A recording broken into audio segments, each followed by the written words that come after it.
محرم الحرام کا چاند نظر آتے ہی یہ سنیوں کو ہو کیا جاتا ہے۔ جتنی بدنامی سنیت کو ان جاہل سنیوں سے ہے کسی اور سے نہیں ہے۔ مسلک کو سب سے زیادہ اگر کسی نے بدنام کیا ہے تو ان سنیوں نے کیا ہے۔ حضرت مولانا فاروق خان رضوی صاحب کیا فرما رہے ہیں، آپ حضرات ذرا غور سے سنیں۔ جتنا نقصان آج وہابیت سے نہیں ہو رہا ہے اس سے زیادہ نقصان ہماری خرافاتوں سے ہو رہا ہے۔ آج وہابیوں کو محنت کرنے کی ضرورت نہیں پڑ رہی ہے۔ ایک زمانہ تھا وہابی محنت کرتے تھے، کونوں کونوں میں لے جا کے چھپکے چھپکے سمجھاتے تھے، اب ان کو ضرورت نہیں پڑ رہی۔ پڑھے لکھے نوجوانوں کے دلوں میں ہاتھ ڈال کے صرف اتنا بولتے ہیں، دیکھو صاحب یہ پنجے اٹھا رہے ہیں، یہ تازیے نکال رہے ہیں، یہ ڈھول بجا رہے ہیں، ذرا بتاؤ کیا یہی اسلام ہے؟ تو ایک پڑھے لکھے آدمی کے ذہن میں فوراً یہ بات آتی ہے واقعی اسلام نہیں ہو سکتا۔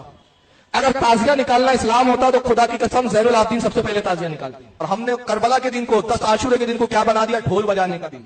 ارے 10 عاشورے کو حسین پاک کے قافلے کا تو یہ حال تھا کہ سر نیزوں پہ لے جا کے دوڑا رہے تھے، تماشا بنایا تھا اہل بیت کا انہوں نے، ڈھول تو یزیدی بجا رہے تھے اور تم نے یزیدیوں کا کام لے لیا۔ یاد رکھیے یہ پنجے کی کوئی اصل نہیں ہے، ہمارے علماء اس سے بری ہے، یہ جو کرتے جاہل لوگ ہیں ان سے ہم بری زمان۔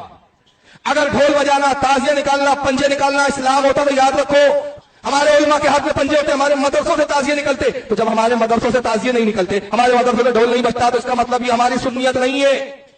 اور ان وہابیوں سے بھی کہوں گا کہ عوام کی جہالت کو ہمارے کھاتے میں مت فٹ کرو، ہم سے بات کرنا ہے تو کتابوں پہ بات کرو۔ جاہلوں کے اعمال کی ہمارے پاس کوئی سند نہیں ہے، ہم اس کے کوئی ذمہ دار نہیں ہے، لیکن ہم اپنی قوم کی اصلاح کی کوشش کرتے ہیں، کوشش کریں گے اور محبت سے پیار سے سمجھائیں گے کہ بھائیو یہ اسلام نہیں ہے، یہ محرم منانے کا طریقہ نہیں ہے۔ تو 10 محرم کو ڈھول نہیں بجانا ہے، حسین پاک کے نام کی مجلسوں کو منعقد کرنا ہے، 10 محرم کو روزہ رکھنا ہے، 10 محرم کو لوگوں کو کھلانا، صدقے اور خیرات کرنا ہے، اور 10 محرم کو نیک اعمال کرنا ہے۔